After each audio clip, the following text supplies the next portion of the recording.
Hi everybody, Catherine here again with another one of my still life paintings. This is another one of my favorites. It's called A Passion for Tulips. So if all you garden lovers out there, flower lovers, this may be the piece for you.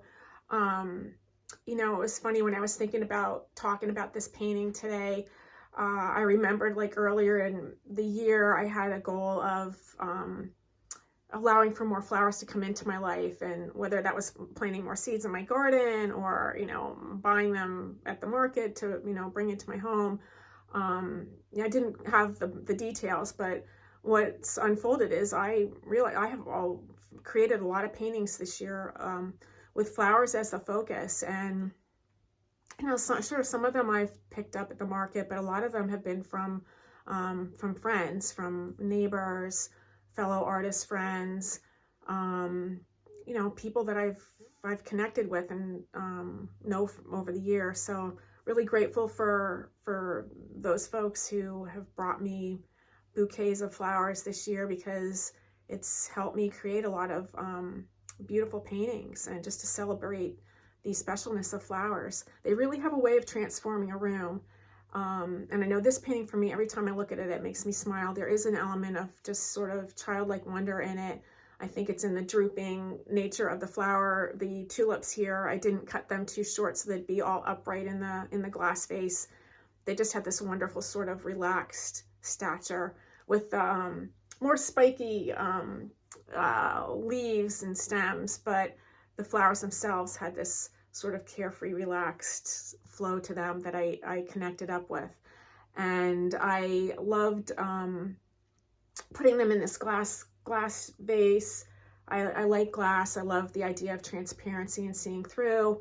I added a beautiful little yellow ribbon just for some, more of a little bit of whimsy and maybe, I don't know, femininity to it. It was something that I just was led to add to the bowl. And I didn't mention this painting's, I don't know if I said that, it's A Passion for Tulips is the title. And it's a 9 by 12 inch oil painting on a masonite panel. I began with the tulips for the arrangement and was first attracted to their color and then their droopy stature, the shape of them, and then built the arrangement around that. So adding in a beautiful bright lemon, which is so characteristic of my still life, wonderful little orange, some beautiful little floral motif and patterning over here, inspired by some fabric I had. And then we have the geometric panes on this one, more running across the back, definitely with a sort of a feel of windows, which is important to a lot of my pieces, incorporating this idea of bringing the outside indoors and finding a connection between those two things.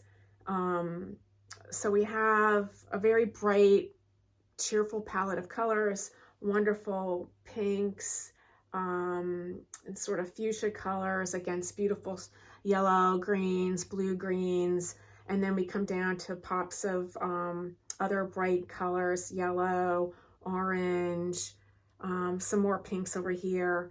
And then this idea of the light coming through and casting itself on the table and creating all these wonderful little shapes that are shadows. And in there's like a seafoam green, some soft turquoise hues, violets. So it's a nice little combination of these cool colors. And the colors here in this painting are fairly saturated. And isn't that just so much like a spring garden? I think that's one of the things I also like about this painting. And the springtime, for sure, where I live, we have winter, so it's really quite a I don't know, quite a shift when the gardens around in my area start to emerge with like brilliant yellow daffodils or bright pink tulips, and just these signs of like life coming through the ground after the more barren nature of winter and trees without leaves, and the gardens are all quiet and flat and brown. So there's something about this painting that I think I wanted to convey about the feeling of spring, this vibrancy, life coming back, and transition and change. So what else do I want to say about this piece? Yeah, it's a fun piece. If you're a garden lover, you know, you probably can relate to some of the things I've just shared about flowers. They really do have a way of inspiring joy, and I hope that's what this painting does for the viewer. And again, it's called A Passion for Tulips. It's a 9-inch by 12-inch oil painting on a masonite panel, and it would be gorgeous in a beautiful frame. And I hope you enjoyed listening to my little backstory about this artwork, and I look forward to sharing more stories around my paintings. And thank you. Bye-bye now.